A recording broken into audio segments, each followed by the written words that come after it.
Oh, there we go. So welcome everyone. Welcome to Light Lunch. And today, where are we at today? We're at Matthew. I think I might have said in the when I was communicating to Anne, who sends out the email, I think I may have only said 21 to 20. Should have said 22. So and I've actually changed the title since then as well. So I'm now calling it, hopefully no one's offended by saying Jesus doesn't give a fig, because we're looking at the fig tree today. As we're going to see as we kind of get into the story, in Matthew's telling, he sits the fig tree in between in Matthew's story, he puts the fig tree at the end of the story of the clearing of the temple, and the clearing of the temple kind of becomes the end of the story of Jesus riding into Jerusalem. But in actual fact, if we look at, say, for instance, Mark's Gospel, Mark gives you very clear and explicit that Jesus rides into Jerusalem, he gets in, goes into the temple, looks around a bit because it's late, he heads on out again. So we have to unravel why Matthew kind of seems to put those together on one day and then adds the fig tree separately. And we won't make a big thing of it, but if I just say I've spent hours looking at the looking at this verse because of having put together this integrated text to try and work out exactly how it fits and why it fits has been one of those one of the most challenging verses. But I'm pretty sure now, on a personal satisfaction point of view, I fully understand all of the nuance now. But a lot of it is a lot of information for a very trivial point. So I'll try not to get too drawn in on when we get to that verse. So anyway, so just a quick reminder from last time. So this is the end of what we looked at then. So when Jesus had entered Jerusalem, the whole city was stirred up, asking, "Who is this?" And the crowds were saying, "This is the prophet Jesus from Nazareth of Galilee." That's how we finished last week. So Jesus, in Matthew's telling of the gospel, Jesus has ridden in, and there's this great big stir up amongst the crowds. And then we read straight away into the story of Jesus going into the temple. And so Jesus entered into the temple and drove all those selling and buying, drove out all those buying and selling in the temple. And we've touched on these things before. If you only had Matthew's Gospel, the natural implication we would bring to it, as modern Westerners who are very shaped in our thinking by times and so on, the natural kind of read is that Jesus gets there, everybody's stirred up, and then straight away he's into the temple. I think, so going back, there's a kind of a little sense of conclusion in this. The crowds are saying, "Who is this?" And Matthew, without thinking to specify, has forgotten to mention that there's a day there in between. He's gone home, and he just now talks about the event as Jesus comes into the temple. So Jesus entered the temple and drove, and as I've already touched on, when we get to the end, he's then going to kind of remember that he's forgotten to tell us about the fig tree, and he kind of goes back. But we'll see that the actual Greek that he uses when we get there doesn't actually have to contradict. It doesn't have to form a contradiction. However, in most English translations, it does feel like it has to create a contradiction with Mark's Gospel, that clearly has the thing taking place in a slightly different order. So we'll get to there when we get there. That's anticipation for you. Know where we're going. And there's some really interesting stuff in the middle as well. So Jesus entered into the temple. He drives out those selling and buying in the temple. He overturned the tables of the money changers and the stalls of those selling doves. And again, I don't want to spend a lot of time because we'll do this sort of thing in the Easter walkthrough if you're going to take part in that. But the sons of Annas, right the way through to the destruction of the temple, have made a big thing of selling pitches to people. That starts actually outside of the temple and runs right the way in. And so the most expensive pitches for the best animals and the best other things, they're in the temple. And there is, as you come into the temple, the court of the Gentiles has been turned over to exchanging money, because most foreign money has something that is not acceptable to the temple because it has a picture of a foreign deity on it or some other image. And so before you can make offerings as the pilgrims come in, they have to go to the money changers and exchange at terribly exorbitant rates their foreign currency for an acceptable currency, the shekel of the temple, which is the only one that they will accept.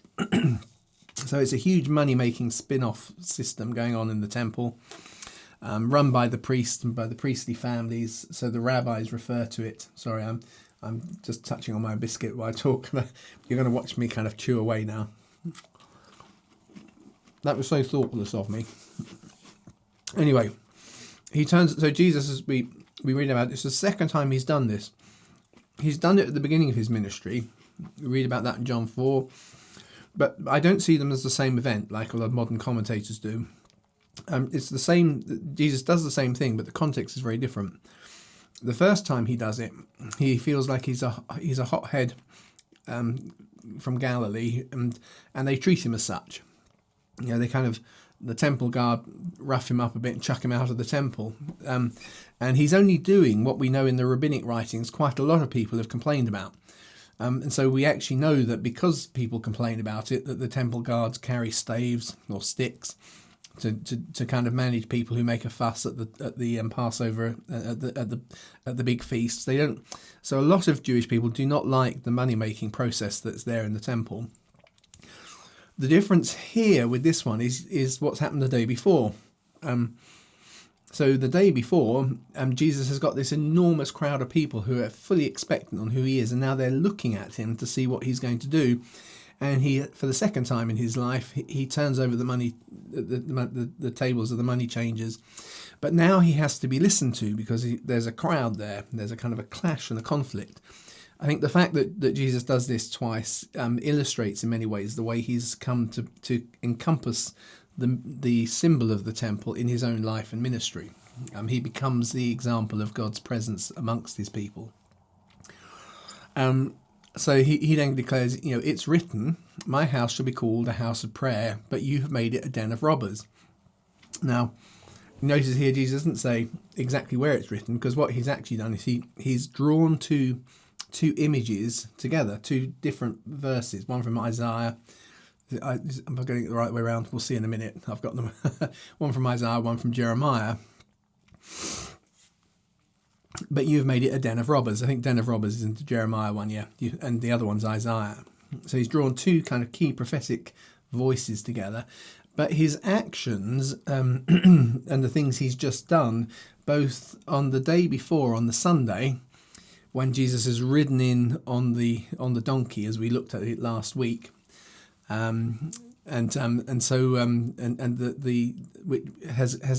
Jesus's actions actually are enacting a prophecy from Zechariah, and his turning over of the money tables hits at a prophecy in Haggai. So you've actually kind of got this interesting contrast. So we've got Haggai 2 verse 7, which we're going to look at. We'll look at each of these, just put them in context, which is all about the wealth of nations. And of course, this is what the money traders are all about. Here comes the wealth of nations, but you're not allowed to use that to offer to God. So we'll collect it in for you at an exorbitant rate. Thank you very much. So it's about the wealth of nations in Haggai 2. Zechariah 14 is all about no more trading in Yahweh's house. Now remember, Jesus riding in on the donkey last week is all about Zechariah 9. Behold, your king comes to you humble and riding on a donkey, and so on. It's part of the same flow. We probably won't unpack it today for time's sake, but you'll talk it as we saw the fulfillments of verses in Isaiah 9 were to do with the Greek Empire under Alexander the Great. And we're going to see in Zechariah 14, if you want to. I don't think I've actually pulled them out because they're kind of a sideway to what we're talking about. I just want you to know I'm not making these things up. It talks about the nations who have come against you and how they're responding. And in this context, I put no more trading in Yahweh's house. Then there's the quote that Jesus drags in from Isaiah. My house should be called a house of prayer for all nations. Not that Jews are praying for other nations, but all of the nations are coming here to pray, you see. And then in Jeremiah, there's a combination of foreigners who God accepts, and his house being a den of robbers. So, in a very quick way, just by kind of pointing them out 1, 2, 3, 4, I want you to kind of see that the events of Jesus' last week, which is what we'll be looking at a little bit more as we get to Easter, there is a huge amount, the multi layers of prophetic words kind of being fulfilled, or prophetic ideas being fulfilled, which I won't claim to have fully seen all of them, but I'm stunned at how many years I walked as a Christian, reading the Bible, sitting down at meetings at Easter, and never saw how many layers are coming together in the events of Jesus' last week, which Matthew's kind of telling us the story of. So, got my two views in Haggai. I've kind of divided. We know the verse: I will shake all nations. The wealth or stroke desire of nations will come. And depending on your translation, some will say the wealth of nations will come, and some will say the desire of nations will come. And I will fill this house with glory, says Yahweh of hosts. And so there's something being enacted here, because the logic of the priests was that the wealth of nations, i.e. their money, is now coming into the house, and that's the glory of the house is because the temple is now paved with gold. The walls are paved with gold and ivory, because they've got so much money coming in, because Judaism is no longer just a national. It's not no longer just a national identity. It's spread out across a huge empire with wealth, trading wealth from all over the place. And as all of those people come back across the world and into the temple, they bring that wealth with them, and that's what makes the house so glorious, you see. But the actual word, which some translations will translate as wealth and others will put desire, is because it can kind of mean both or either. You can't be 100% which. It's something desirable, which could be something you think of as wealth. So the something desirable and the of nations, is it that's coming from the nations, or is it the thing that the nations desire? And it's impossible to fully decide which. And I think that tension is often those tensions you find in prophetic passages, which is not their weakness, or they're not certain. They should be, because prophecy is not so much predictive. It's more of kind of, if you like, the wisdom of God, which is generative in that it lands with possibilities in it. The word of God is living and active, you see. So it's this kind of this prophecy from Haggai has dropped in with possibilities in it. Which way is it going to resolve? And you get a similar thing with the kind of references to Zechariah I've touched on. So I've got the verse here. On that day there will no longer be a trader or Canaanite. Well, which one should it be in the house of Yahweh who rules over all?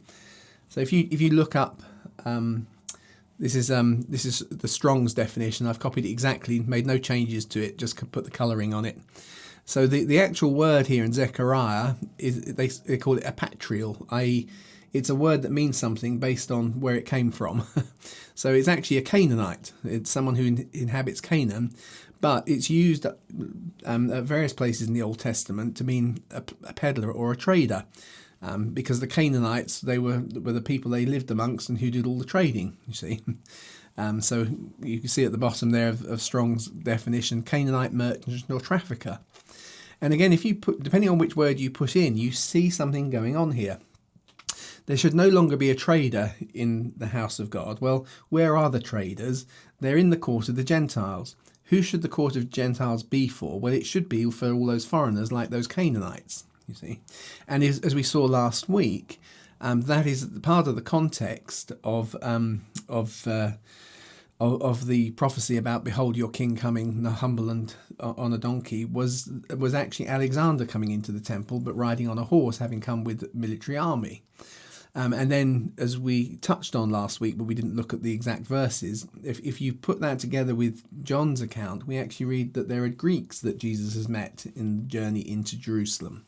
So there are Greeks in the context behind the Zechariah prophecy about the king coming humble on a donkey. those same things are being referenced by Jesus' experience. And here, the issue is that the Canaanites couldn't come in because there is no room for anybody outsider because there's so much trading going on.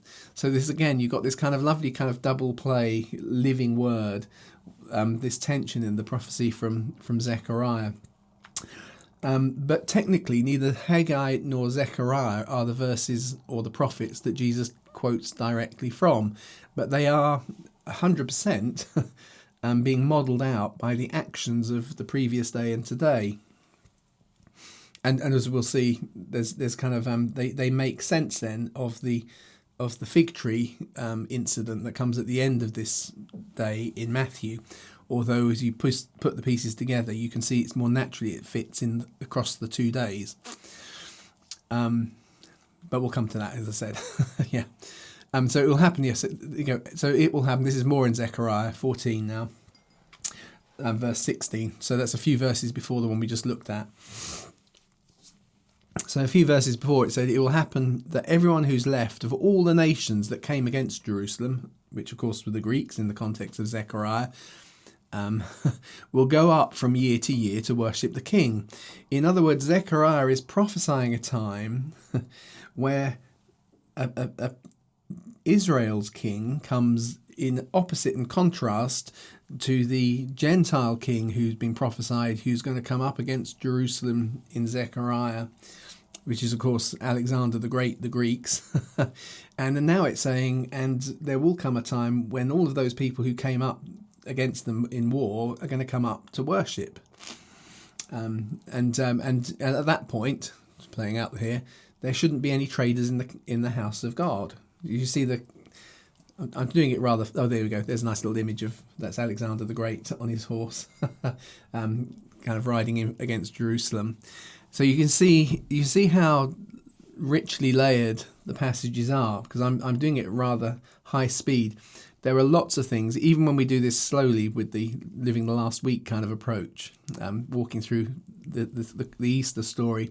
We don't have time to highlight every little nuance in every little verse, but if you want to take the time to read them, you'll probably spot things for yourself. So we come then into the verses that Jesus actually quotes to illustrate what he's doing when he turns over the money tables. My house will be called a house of prayer for all the nations. You notice again, foreigners are in the mix. Also, the foreigners who join themselves to Yahweh to serve him and to love Yahweh's name, their burnt offerings and their sacrifices will be accepted on my altar, for my house will be called a house of prayer for all nations. So you see the context of it again is very, very similar. Not very, very similar. I think it is prophetically totally tied to the events that Jesus has worked out over the day before, which we looked at last week, and today, which we're looking at this week, i.e. the triumphal entry and now the turning over of the money tables in Jerusalem. And then the final little bit, the den of robbers, comes from Jeremiah. So don't trust in lying words, saying Yahweh's temple, Yahweh's temple, Yahweh's temple. If you don't oppress the foreigner, okay, again, so don't oppress the foreigner, the fatherless and the widow. And we're going to see, again, in a little while's time, not this week, but as Jesus leaves, he's going to see a widow coming to drop her mite into the coffers. Has this house, which is called by name, become a den of robbers? So you see the events that are going on in Jesus' week, as well as the words, are sort of enacting out something that, with wisdom and with understanding, you look back and you see how they draw a stack of prophetic ideas together, because this particular prophecy in Jeremiah, put it at the top, is actually a warning of destruction. It's a warning that because of what's going on, the oppression of the foreigners and the fatherless and the widows, this very house, which has become a den of robbers, we're going to see is in danger. Which of course is going to fit with where we finished today in Matthew with the fig tree, and it's no longer bearing fruit. So now, actually, considering how much we've got, I've done this, I think, quite a good speed. It's probably because I was so worried about how much material there was there. I kind of delivered it nice and fast. So now, when the chief priests and the scribes saw the wonders he did, oh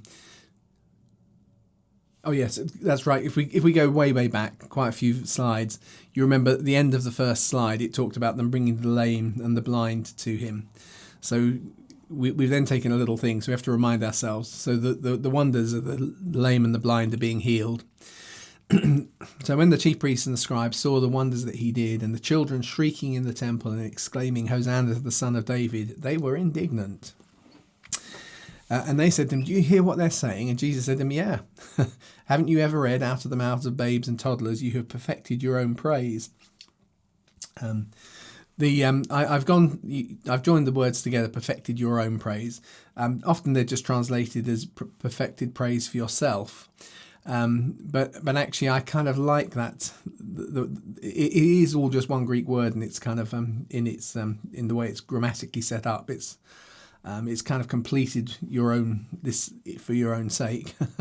That actually there's a lovely idea that actually is in the children screaming and cries and whatever as we hear them. There's a real pleasure in that for God, and so it's not just that He made them shriek in the temple. Because he wanted them to be the ones who are praising Jesus. There is a sense in which there is just pleasure in those things, which is probably the context of the verse itself. That actually what the Lord sees as beautiful and honouring and so on is just that life, that kind of idea. But anyway, so as a result of the conflict, and having acted out something of real incredible importance and significance, Matthew just kind of passed it on. So he left them and went out of the city to Bethany and spent the night there. And then we get this: now in the morning, having set out for the city, he was hungry. Now, this is where, as I say, if we contrast it with Matthew and say with Mark's gospel, it kind of creates a contradiction, and Luke's gospel, in fact, I think Mark and Luke. Because in that gospel, the events start on the day that Jesus goes in to turn over the money tables. So now in the morning, having set out for the city, he was hungry. So what I've actually done in this, although it's still to a Western reading, it still feels like that's the way it should read. If you look at as I say, I've done. If you look at the text, the tense of the verb all the way through. So now in the morning, we will often, the translation will say, having returned to the city. So it kind of makes that return is kind of like, we just read about one going visiting, here's the return. But actually that little Greek word is used 3 times in the Gospels. And the other 2 times it means to launch a boat. And it literally means to set out, but it's setting out on something that's often repeated, which is why they've translated, a lot of English translations have Jesus returned. Now in the morning, Jesus returned to the city, which makes us immediately feel he finished. Yes, this is following on from what we've just read about. But if you see that in its kind of Greek way of saying it, now in the morning, having set out for the city, he was hungry. We can actually understand Matthew is kind of almost now backpedaling and telling us a part of the story. And so the little, what they refer to by scholars refer to as pericope, i.e. a little closed unit. The Bible is not so much made of verses, it's made up of pericopes. This bit joins to this bit, and then this bit joins to this bit. We have a little kind of pericope that starts in the morning when Jesus goes in to clear the temple and finishes on the next morning. But the way it's kind of structured, it reads to us as if it happens after the first morning as the start of the second morning. But the tenses of the verbs in the Greek allow us to understand this is something that's happened in the past. We start in the past. Now in the morning, having set out for the city. So it's now in the morning. It's not that this is it's not so much while Jesus was going to the city. It's now in the morning back then when he'd set out for the city. He was hungry, and having seen a certain fig tree along the way, he came to it and found nothing on it, just leaves. So it's a kind of almost, Matthew is kind of pointing back to the beginning of this process. Now, there's a lot of kind of, things that people kind of say, well, what's the problem if there's nothing on it? It's not because it's not the season for figs, it tells us elsewhere. It doesn't say it wasn't the season for figs here, but we know that from elsewhere. But that's part of the weird way in which fig trees pollinate, is even when it's not the season for figs, you can often find edible pieces of fruit on fig trees. So the fig trees, figs don't burst into their kind of fullness without a wasp burrowing into it, laying its eggs, and then dying, and that fully causes the fruit to ripen. But at the end of the season, there is always some fruit that's starting to ripen because they've been bitten into by the wasp. But they haven't. But now as the season is moving on, they kind of stop, and they kind of they're in. So they don't actually produce edible figs. But then, as the spring comes round the next year, they at least become something. They're never going to become full figs, but they become little buds that can be chewed on and are edible. So Jesus, and during that this is exactly the period, Passover, when that's what you might expect to find on a fig tree. If you're fortunate, there are some bits from last year that never fully produced figs, but they kind of waited for a year. They sort of started a bud, and those little buds are sort of edible. So that's what Jesus is looking for. And finding nothing, they're just leaves, probably because, not really surprising, because I suspect there was more to it than just that Jesus is hungry. There are hundreds of Passovers coming in, hundreds of Passover pilgrims coming in. They're all camping along the Mount of Olives from Bethany through to Jerusalem on that side. It's probably been stripped by previous pilgrims, but he goes there and there's nothing on it. And so we get Jesus' kind of words. Jesus says to it, "Let there be no fruit from you through this age." I've translated it slightly differently from some, not because it's illegitimate. I think it has an interesting possibility in it. Forever, for all eternity, or is it for this age? And that for this age, it's in other words, we're in an age, and Paul talks about we're in the overlap. With those who live in the ends of the age, one's finishing, another is starting, and it has the possibility. I'm not going to try and give you the full exegesis of why, highlighting the fact it's through this age rather than more euphemistically.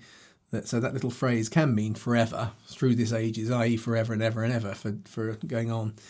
But by highlighting the context of age, I think it's quite useful, because at the end of the next day that we're going to move on to, when the disciples notice that the fig tree has died, that's the day in which Jesus is going to address the issue of what are the signs of the end of the age and of your coming, etc., etc. And so the idea of an age comes into it. So as I say, I'm not trying to produce the full exegesis from translating it that way. I just think it's useful to see that word in there in this kind of context. So, and then it says, "And straightway the fig tree withered."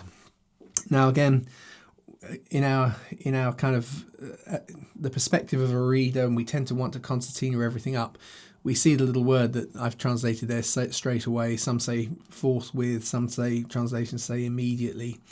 And we always think of it as kind of instantaneously, whereas actually the Greek word is much more in terms of it's a direct consequence of what's just happened.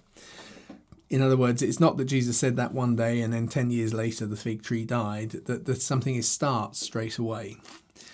Now, as we read Mark and Luke, we understand that Jesus curses it on one day, and by the time the next day, the disciples notice that it has fully died.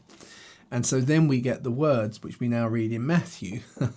So when the disciples noticed it, so he hasn't told us, but that's actually a day later, because this was a kind of a throwback to the beginning of the day, which he hadn't told us then, because he wanted the readers to see triumphal entry and the clearing of the temple all as one unit, because as we've seen, prophetically, they kind of draw all of these ideas together. So Matthew's done that to helpfully try and highlight that for a Jewish readership. Mark and Luke are delivered to more predominantly Greek thinking, Roman thinking readerships. So they're not likely to see it anyway, and so it doesn't matter so much to break it up with the story of the cursing of the fig tree, and then the day later with the fulfillment seen by the disciples. So when the disciples noticed it, they marvelled, saying, "How did the fig tree wither so quickly?" And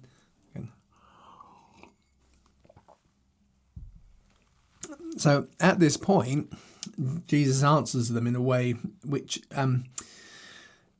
actually kind of sidesteps what we now as readers with hindsight look and understand all of the events that have been going on, and the fact that actually the temple is not working in the way it should, because things are going to go global. I think that that's the kind of title I think I originally put out in the message for today.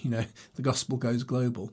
That's right at the heart of the tension that's here, and the death of the fig tree is a part of that, or the lack of ability for the fruit tree to go on doing what it needs to do. So Jesus answers. So when Jesus answers them, he doesn't unpack all of that prophetic context. But what he is going to do is later in the afternoon, he's going to explain to them, without making a direct comparison, a little bit some of the implications of the death of the fig tree. But here he just kind of looks at the issue of faith, which they're asking, how come it died so quickly, to teach them again something that Jesus has taught them before. So Jesus answers them and says, "Truly I say to you, if you've got faith and you don't do doubt." Sorry, again, they're actually don't do is a kind of more literal. So it's not so much of a mental thing. Doing doubt is kind of the way we act. And I quite like that, because I see mental wavering is not a big problem in the Gospels. It's a part of the process of faith. It's what makes faith rather than just my entitlement. I have mental wavering, but I don't do that in my actions. I'm gonna live and act, and I'm gonna make a choice to act, even if my head's going, "I can't believe this, I can't believe this."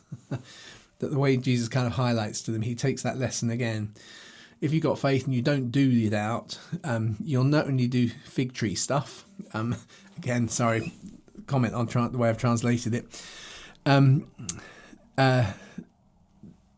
You often the word I can't remember what word other translations tend to put in there. There isn't really a simple word. It's just that the fig tree is in a kind of genitive form, which means it's of something. It's doing of the fig tree. It says, if you don't do doubt, you'll not only do of the fig tree, or like I did with the fig tree. But I just thought it's quite nice. We'll do it. You won't just do fig tree stuff. It's kind of the way I talk.